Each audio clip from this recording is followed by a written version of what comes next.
Welcome to MTI Webinars, the online learning channel of medtechintelligence.com. I'm Rich West, Content Director and Publisher of MedTech Intelligence, and I'll be your host and moderator for today's event, Decoding Global Regulatory Pathways, How to Classify Your Medical Device. The program is presented and sponsored by Matrix Requirements. Matrix Requirements is a flexible software platform that allows your team to quickly document requirements and become compliant. Now let me introduce today's speaker. Anne van Kunkelsben is the REQA manager at Matrix Requirements. She has a PhD in bioengineering and as a true master of regulatory affairs and quality assurance, and often lectures at École Polytechnique de Louvain. She also runs her own regulatory firm, VR Projects, which aims to help global businesses understand regulatory quality affairs. Anne, welcome. Thank you very much and welcome everybody. Today's webinar will be about classifying a medical device, which is one of the first things you will have to think about when you want to get marketing approval for your devices, but it's not the easiest one. So what I want to do today is to,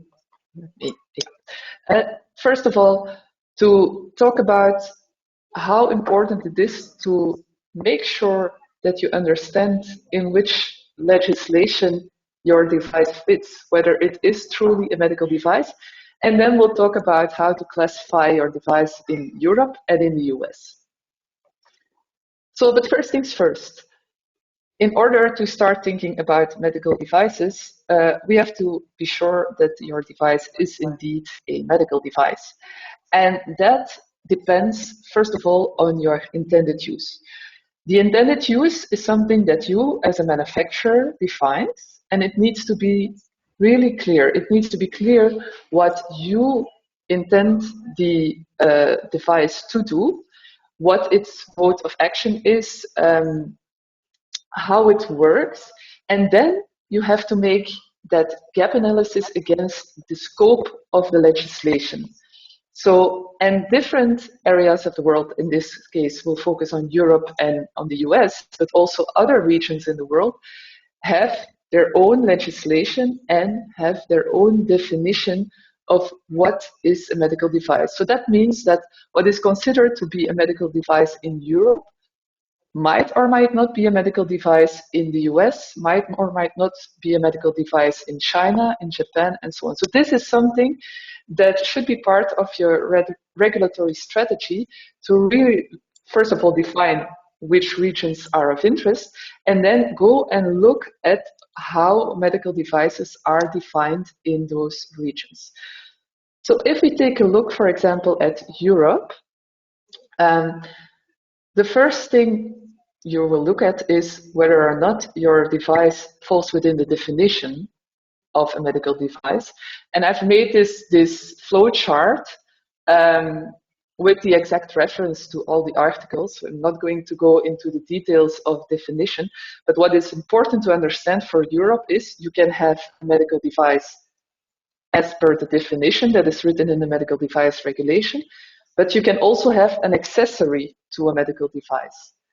And if you have an accessory to a medical device, it's also within scope of the medical device regulation. So that means either you have a medical device or an accessory, and if that is the case, your device will be regulated under the medical device regulation. There is still another part, it's Annex 16, so it's quite late in the whole legislative text, but that is a list of devices that do not necessarily have a medical purpose, but are still considered to be within scope of the medical device regulation. And what is in there? Things like, for example, equipment to perform liposuction. So even though this is perhaps more a cosmetic procedure, these devices are still considered to be medical devices. In Europe, we also have a difference between the medical device regulation and the in vitro diagnostics regulation.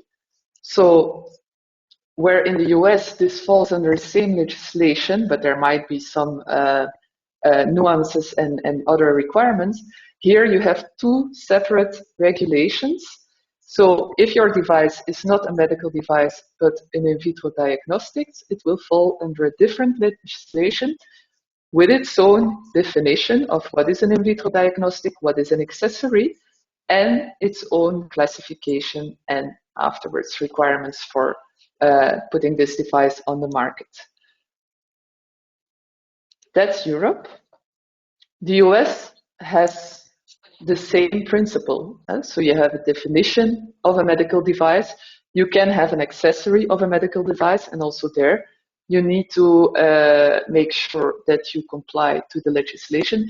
If it's not, if your device doesn't fall within scope of medical devices or accessories to medical devices, then it will be regulated in a different way. For both Europe and US, you have to look at the classification of the accessory on its own as well. So it's not that it automatically always takes the same classification as a parent device. So what could be an accessory to a medical device? For example, if you have an infusion pump and you have an infusion pump stand for all the medication and so on, that is an accessory to the infusion pump. If you want to do neurostimulation and you first need to create a tunnel for access to the point where you want to do the stimulation, the device to create that tunnel is an accessory to the neurostimulation device. So these devices are maybe not medical devices on their own, but they are accessories and therefore within scope of the medical device regulation. So that's very important. As I said, the basis for this is the intended use. And then we have to look at the classification itself. And classification both in Europe, in US, but as well in other regulated areas, is based on the risk of the device, risk for the patient, risk for the user. So, and it goes from low risk to high risk. In the US, you have class 1, 2, 3.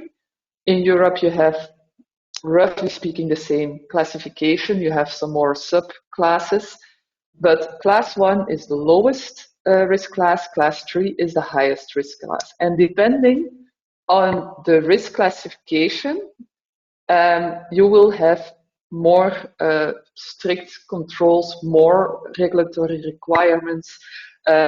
So the higher the risk, the more rigorous the review process will be. In the US, this is all governed by the FDA.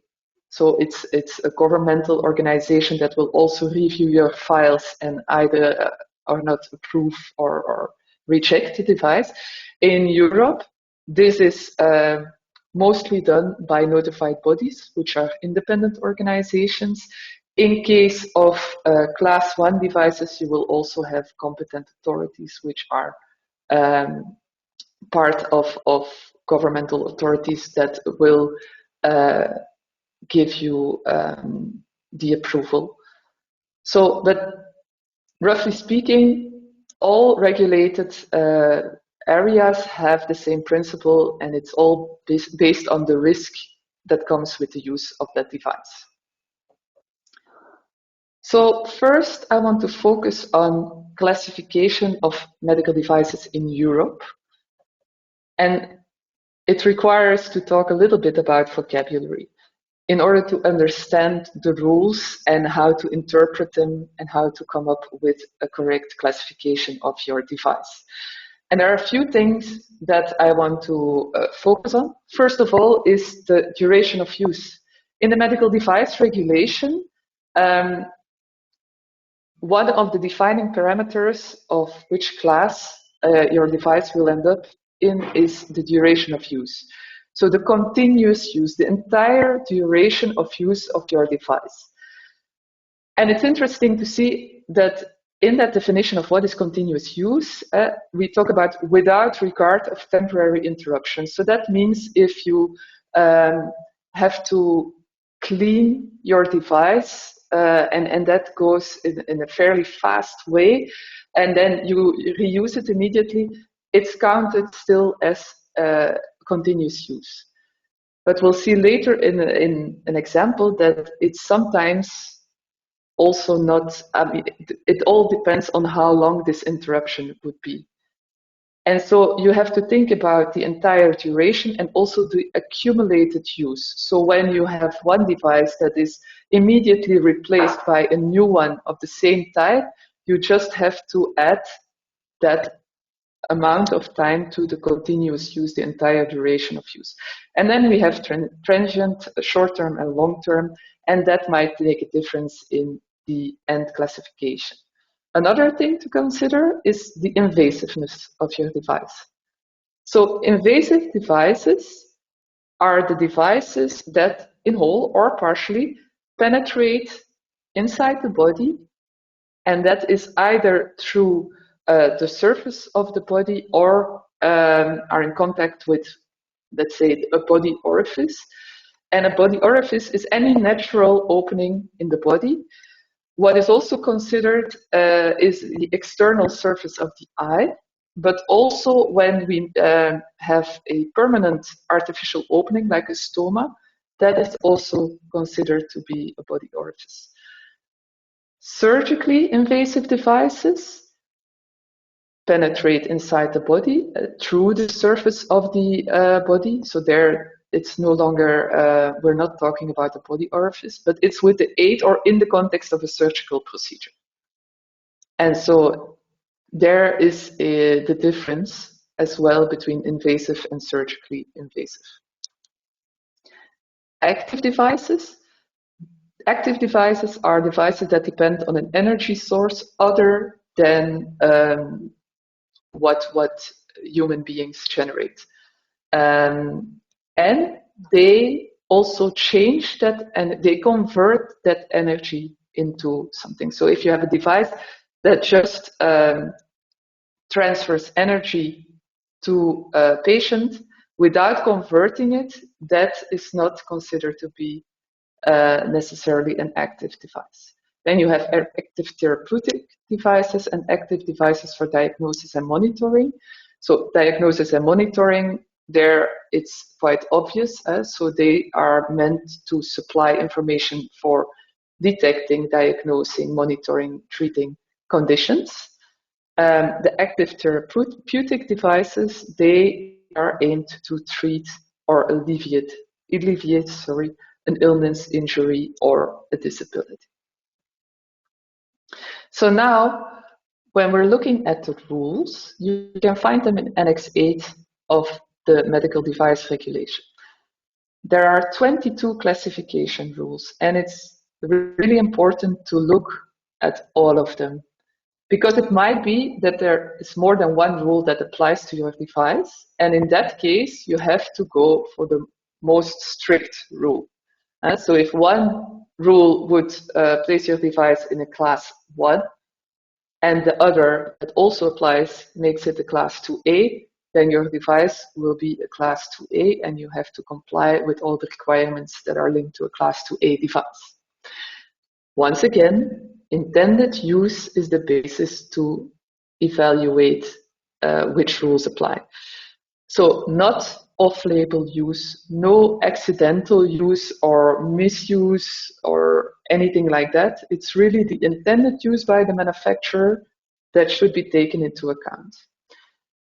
To help you with that, there are also guidance documents, and I've listed them here, and I will use one of them later on in an example.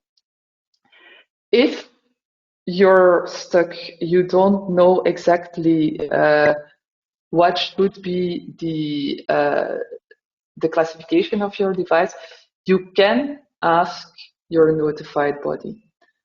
Notified bodies are not consultancy agencies, but they can give you feedback on whether or not they agree with your assessment of the classification of your device.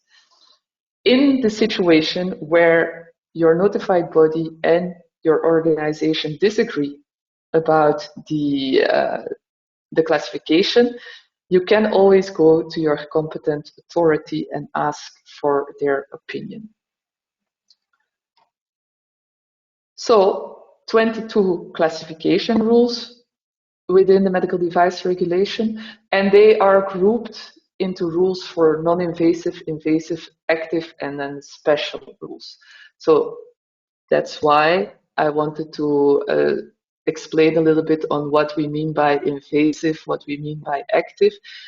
But again, it's important to look at all the rules, because even if your device falls under rule 6, for example, there might still be special rules that apply as well. So, and as an example, I would like to take contact lenses. I'm not wearing my contact lenses today, but when I was preparing this webinar, I was thinking about my own contact lenses. So to correct vision, they're for daily wear. And so are they medical devices? Well, they are intended to correct vision. I'm almost blind without them, so I need contact lenses in order to see. So they have a medical purpose. So in that context, with that intended use, they would fall within scope of the medical device regulations. They are considered to be medical devices. But what about the contact lenses that do not correct vision and only change eye color, for example, the ones you can see in Halloween periods, for example, or whatever. Are those medical devices as well? Well, at first you could think, no, these are at most cosmetic products, and in Europe that's completely different regulation. But they actually are also considered to be medical devices because of that Annex 16. So that's why in the flow chart, just to remind you, you have the definition of medical device, you have the accessory, but you also have the Annex 16 to take into account. So if they are listed there, and contact lenses are actually the first ones that are listed there, they are also within scope of the MDR. Then we have to think about the classification. First question to ask ourselves, are they considered to be invasive? They are. And why? Because they are actually in contact with the external part of your eye. And remember, that was part of what is a body orifice. I took this example because, at least to me, this is not a very natural conclusion to take. This is really something you have to think about, look at all the definitions in depth, and then even then you might actually be in doubt. That's why I encourage everybody who needs to do this kind of exercise to also look at the guidance documents, because there you have many examples and you might actually see a lot of resemblance, or even find your own product, a similar product there as an example, and there you can really find a lot of information whether or not this is considered to be in this case invasive device or not. So, but contact lenses are. And then we have to think about the duration of use. Are they transient, short-term, long-term? When I was talking about the definition of continuous use, there was this part about temporary interruptions for cleaning, for example. Now, if you have contact lenses that you clean overnight, so you don't dispose of them, but you clean them overnight, then what is actually the continuous use? So you wear them for 12, 16 hours per day, and then you clean them for 8 hours. Well, that amount of time, compared to the amount of time that you wear them, is too big to consider this a temporary interruption. So there, actually, this duration of use is not counted as a continuous use. So you don't have to add all of the hours. Of course, if you have a disposable contact lens, after those 16 hours, you throw it away and you take the next one again. That's way too long in between this one and maybe the next day or whatever to consider this an accumulated use. So you will always fall within the short-term definition. Is it active? No, it doesn't depend on any energy source, so it's not an active device. This is taken from one of the MDCG guidance documents, and I just want to quickly go over them. I'm not going to read all of them, but just to show you that you have to keep thinking and evaluating and go through all the rules. So in this case, rule 1 does not apply. It's definitely in contact with the patient. Rule 2, 3, and 4 are also not within the intended use. It's not intended for channeling or storing blood or anything else. Modifying biological or chemical composition, also not. In contact with injured skin, that's rule 4, or mucous membranes. That is not the intended use of a contact lens. You should not use this on injured skin or mucous membrane. Rule 5, on the other hand, does apply. It's, as I said, it is considered to be invasive in body orifice. It has nothing to do with the stoma. And here you already see that depending on whether it would be a transient use, short-term use, or long-term use, you might end up in a different class of devices. So we just said it's short-term use, so it would be a 2A, unless it would only be in touch with the oral cavity, in the ear canal, or in nasal cavity. So that's not the case. So according to Rule 5, we would have a Class 2A device. It's really nicely put here that this is not the only rule then to consider. You should also look at Rule 20, 21, and 4. Now, we just looked at 4. We said that's not within the intended use. But so 20 and 21 is something to remember. The next set of rules is for surgically invasive devices, so they don't apply. Active devices, they don't apply. It's not a software. And here we are in the special rules. So also here you have to read through them. I'm not going to stay too long on this slide because they don't apply. But once again, you should at least have a look at it because for other devices, they might still apply. And here we are at the slide of Rule 20 and 21. So devices invasive in respect to body orifices to administer medicinal products. That's not the case for our example here. And then devices composed of substances or in combinations of substances, that is also here to be introduced, also not the case. So in conclusion, for Europe, our contact lenses would be a Class 2A device according to Rule 5 of Annex 8 of the Medical Device Regulation. When we look at the US, we can take different approach. There are 3 main methods in order to define the product classification of your device.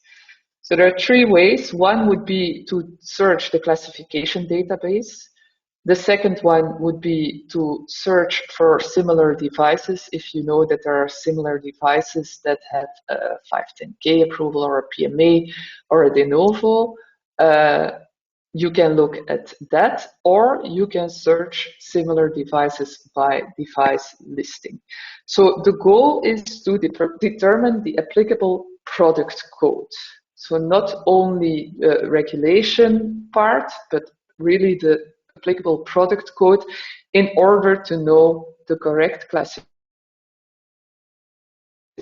and from there determine which controls are or which regulatory requirements are applicable. So the first thing would be to search the classification database. And I've put here, using the same example, so the contact lenses, I've put here a picture which is very similar to contact lenses that I'm using. So these are hydrophilic contact lenses. So I've put here the link to the product classification database. You go to the screen and you can actually look for a hydrophilic contact lens to start with, and you will get a whole list of hits. And then the next thing you have to do is to know actually which kind of contact lens you're looking for. But you see already, and this I want to stress as well, at the right-hand side, you see class 2, but also a class 3. That means that there are contact lenses that will be in class 3. So it's not by default that all contact lenses would be a class 2. Now, in this case, I'm looking for a soft hydrophilic contact lenses for daily wear. So that would bring me here. If I click further, you get actually a product code LPL, but you also see here that it would be a class 2 device, that it would require a 510K clearance. You see the regulation number, and you get a whole lot of information already on applicable standards and things that you will have to take into account if this would be your regulatory route. If you click further on the regulation number, it will bring you here. And here you actually see that indeed, if it's for daily wear only, your product will be a class 2. If it's for extended wear, you end up in a class 3 device. So this gives you an answer to the classification question. So it would be class 2. Now, if you know that your device is similar to a device that is already approved, you can also do another thing, and that is go to either a 510K database, the PMA, pre-market approval database, or the de novo database. So this is a different approach. Here you actually know that there are similar devices already approved on the market, and you're going to try to find them and work your way backwards to find out what kind of classification they have. Now, for class 1 devices that are exempt of a 510K clearance, or some of the class 2 devices, they will not appear in any of those databases. So if that is the case, you won't find them here, and this approach won't work. But for those where you have similar devices that with a 510K clearance, with a PMA or a de novo, then you can go to that specific database and do a search as well. So remember my example. So it was an AccuVu contact lens. So I started looking for that. I could see that on the packaging it mentioned also the material. So this Etafilcon A. And so what do I see here? So I found it here in the hits. I also see that the applicant is Vistacon Johnson & Johnson Vision product. Hard to see on this screenshot of the product, but that is indeed something that you can find on the packaging as well. We see here a 510K number and the date. And if you click further, you can see indeed the 510K application number.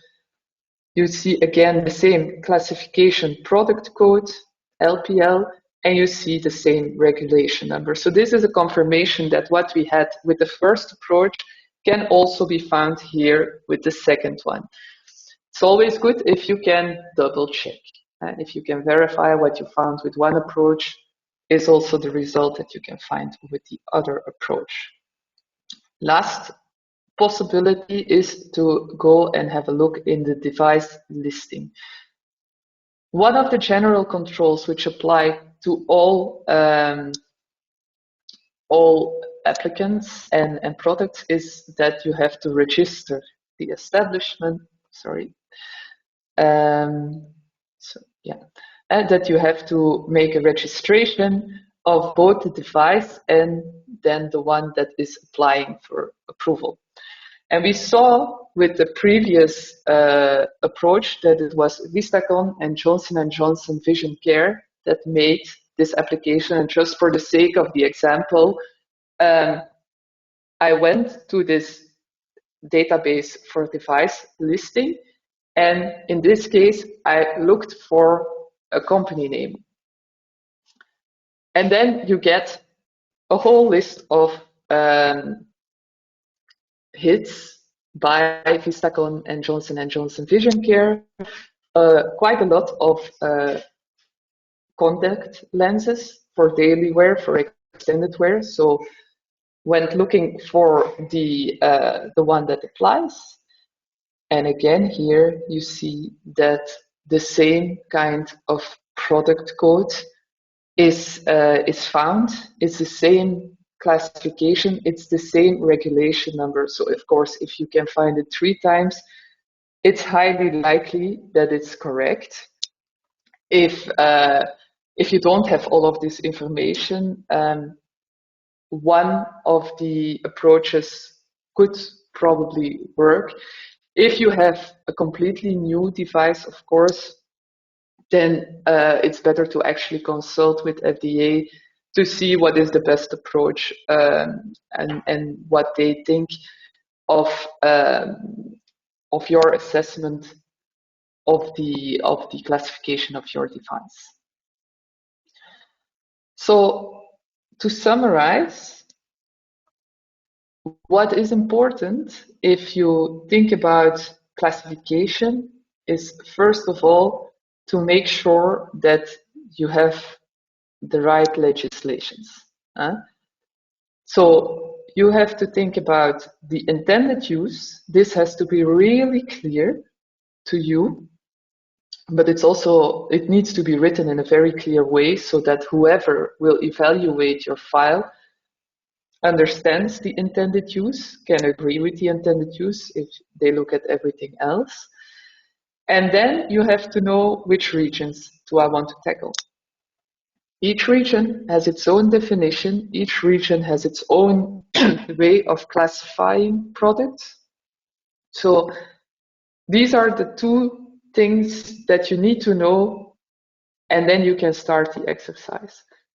And the exercise consists of really going through the different steps. Don't skip steps. Check and double check. So as we saw in Europe, it might be that there are different rules that apply, and only the strict, of course, the most strict one will give you the end result. Also in the US, I showed you different approaches. So you can check and try to verify in another way. If you don't get to the end of your exercise, if you still have doubts, if you're unsure, in Europe, you can talk to your notified body. You can ask competent authorities. In the US, you can ask the FDA. There is a formal way. In that case, you would file a 513G request. And then there is a formal answer about the classification. This does not give you the approval. If you get feedback from the FDA saying, okay, this is for us a class 2 device, which needs a 510K clearance, you have to submit all the documentation and go through the process of a 510K clearance, of course. Sorry. Another way is also an informal way. There is the Division of Industry and Consumer Education called DICE. You can find this on the FDA website. You can as well send them an email with a question. This is a very informal answer that you will get, but it will give you some help in interpreting classification, in finding the right way in these different databases to find the information, and to get to your final answer, so that you know, okay, this is the classification of my device. This is my starting point of really gathering all information and obtaining approval or clearance to the market. So with this, I want to conclude. I hope that the example of the contact lens, of course, it's only one example, and there are many other different medical devices, but gives you an idea that there are different approaches, and it's not always that easy to interpret the rules. But if you take it step by step, and if you make use of all the guidance documents as well, you will most likely end up with the correct classification. So with that, I want to end my presentation, and I'm happy to answer your questions. Thank you, Anne, for providing a clear guide to device classification across the multiple regions around the world. We do have a few questions that we can jump into. We had the first question that popped in said, where should I go as my source of truth for classifying my medical devices in the EU? But in the EU, as I said, you have these MDCG guidances.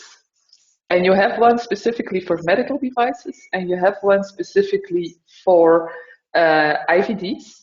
There is as well one that focuses more on software.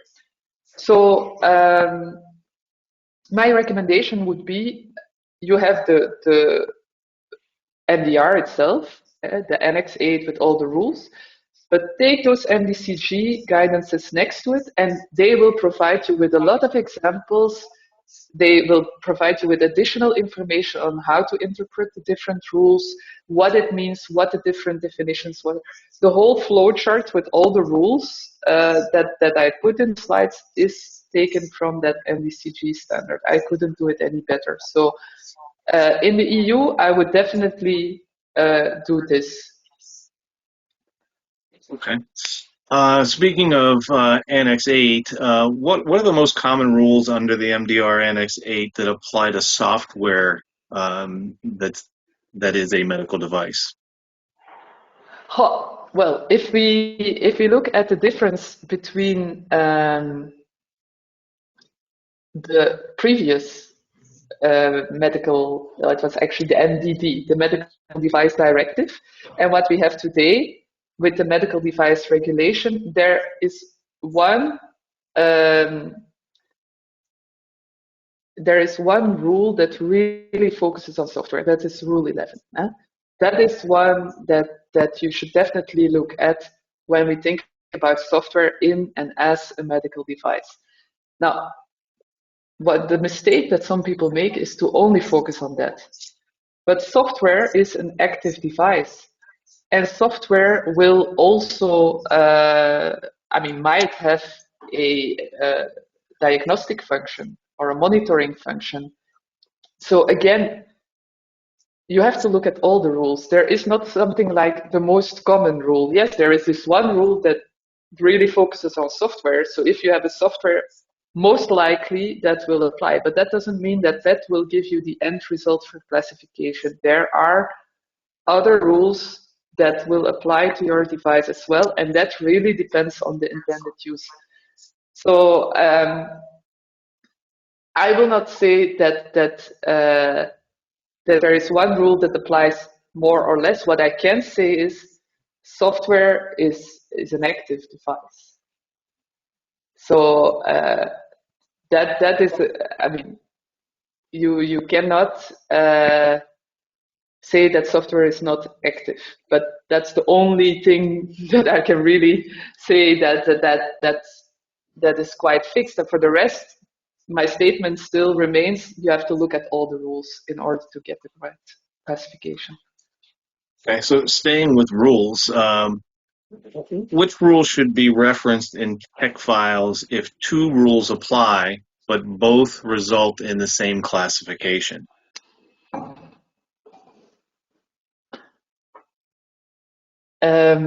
I can't think of an example of that, but if that would be the case, I would actually put them both. If that is really the case, that it's two rules that are applicable to your device and have the same end result, I would put them both.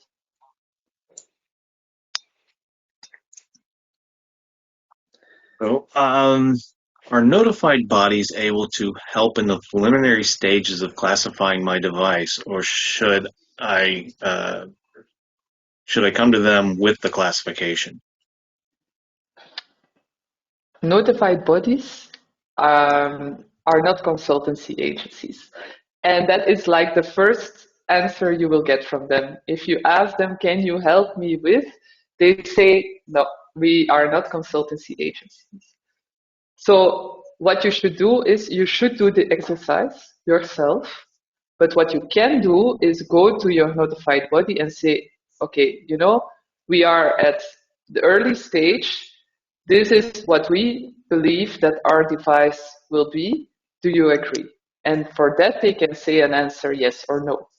If the answer is no, well, it will depend on whoever is in front of you, if you will get additional information. But that is an answer they can provide to you. You cannot say like, okay, here is my device description. What do you think? What will be my classification? That is something they won't do. Yeah, so based on that, in finding consultants, we did get a question asking about how do we find consultants in specific countries. I can start with a little bit of an answer there, and then just doing your homework, through different resources such as medtechintelligence.com. You can do searches. We have a number of consultants that reach out. They provide a lot of content, do webinars like this, etc. I don't know of specific lists per se, but maybe Anne can help us with that as well.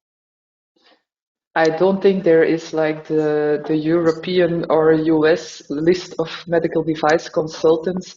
There are many organizations that have consultants. If you do a Google search, you will find quite a lot of different people.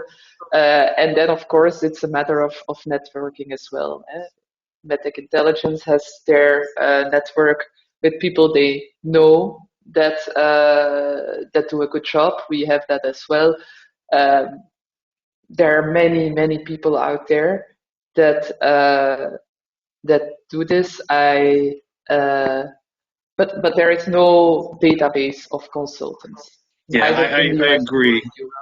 Yeah, I think where you would, the first step would probably be to go to a resource such as RAPS. RAPS is a global regulatory agency. They may have lists of consultants, etc. So one final question here is for. I'm sorry. Yeah, I just wanted to add something, just my personal opinion. I totally agree that help of a good consultant is important, especially if you're at the start. If this is your very first device on any market, it will really help you. But my recommendation is as well that you as a company have to learn from this process as well. If you remain dependent of somebody else, whenever you make a change to your device, you will have to reevaluate if that impacts the classification of your device or any other regulatory requirement. So I think it's important to work with a good consultant, but as well as an organization, learn from it and understand the regulatory requirements as well, so that you can evaluate the impact of whatever change you might make in the future. Okay. And our final question today is for combination products that have a device constituent part, do the same classification rules apply?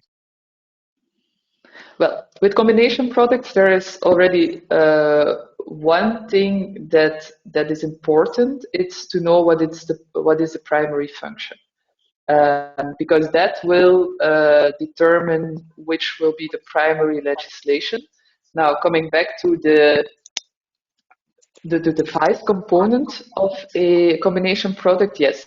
I mean, there is no specific set of rules in the NDR that provides you a different classification because it's part of a combination product. But you do see in the list of rules, so if you have a device that is also meant to provide substances or to transfer substances, that is incorporated in the special rules.